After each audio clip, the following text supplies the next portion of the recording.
ఏపీలో కౌంటింగ్ వేళ ఎలాంటి అవాంఛనీయ సంఘటనలు జరగకుండా సమస్యాత్మక ప్రాంతాలపై ఎన్నికల కమిషన్ ప్రత్యేక దృష్టిని పెట్టింది. ఇప్పటికే కొన్ని ప్రాంతాల్లో 144 సెక్షన్ను విధించింది. రౌడీ షీటర్లకు జిల్లా బహిష్కరణను విధించింది. ఎవరైనా అల్లర్లకు పాల్పడితే కఠిన చర్యలు తీసుకుంటామని పోలీసులు హెచ్చరించారు.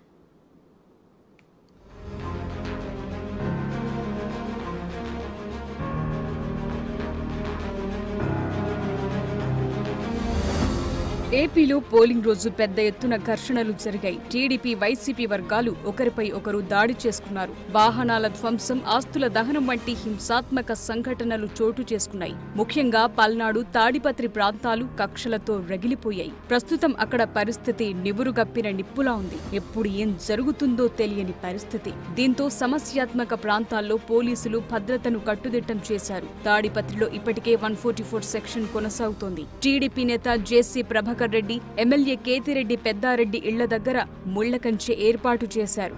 ముఖ్య నాయకుల ఇళ్ల దగ్గరకు కార్యకర్తలు రాకుండా చర్యలు తీసుకున్నారు. సమస్యాత్మక ప్రాంతాల్లో డ్రోన్ నిఘా పెట్టారు. అల్లర్లకు కారణమైన వారిపై ఇప్పటికే కేసులు నమోదు చేశారు.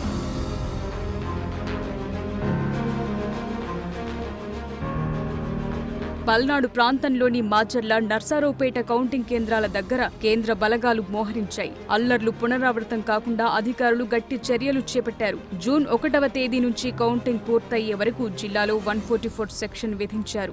కౌంటింగ్ రోజు ప్రజలకు సహకరించాలని, ఎలాంటి అల్లర్లకు పాల్పడినా కఠిన చర్యలు తీసుకుంటామని ఎస్సీ మల్లికా గార్గ్ హెచ్చరించారు. అండ్ మన ఇది పరిస్థితి వచ్చిన తర్వాత ఇక్కడ చాలా ఫోర్సెస్ కూడా ఇవ్వడం జరిగింది. చాలా మార్పు కూడా వచ్చింది. మనం ఈ 160 కేసెస్లో 1300 పర్సన్స్ కి అరెస్ట్ కూడా చేయడం జరిగింది. జస్ట్ ఇమాజిన్, ఇంత 10 డేస్లో 1300 పర్సన్స్ ఎప్పుడు అరెస్ట్ అవ్వలేదు. 6 months పడతాయి ఇన్ని అరెస్ట్ చేయడానికి, బట్ ఇక్కడ 10 డేస్లో జరిగింది. అండ్ ఇన్ఫాక్ట్ పరిస్థితి ఏముంది దట్ నర్సరావుపేట్ మన లోకల్ జైల్స్లో ప్లేస్ కూడా లేదు. ఇప్పుడు అరెస్ట్ అవ్వాలంటే రాజమండ్రి పోవాలి. ఆ పెద్ద జైలు ఉంది, అక్కడ స్పేస్ ఉంది, ఇక్కడ స్పేస్ కూడా లేదు. సో అట్లా మనం చేయడం జరిగింది. దాని తర్వాత ఇప్పుడు మనం ఎవరికి అరెస్ట్ చేశామో వాళ్ళందరి మీద రౌడీ షీట్ ఓపెన్ చేయడం జరిగింది. కొంతమంది అనుకుంటారు రిపీట్ ఆఫెన్స్ అయితేనే రౌడీ షీట్ ఉంటుంది, అట్లా కాదు. మరోవైపు కడప జిల్లాలో మొత్తం 21 మంది రౌడీ షీటర్లను జిల్లా నుంచి బహిష్కరించారు పోలీసులు.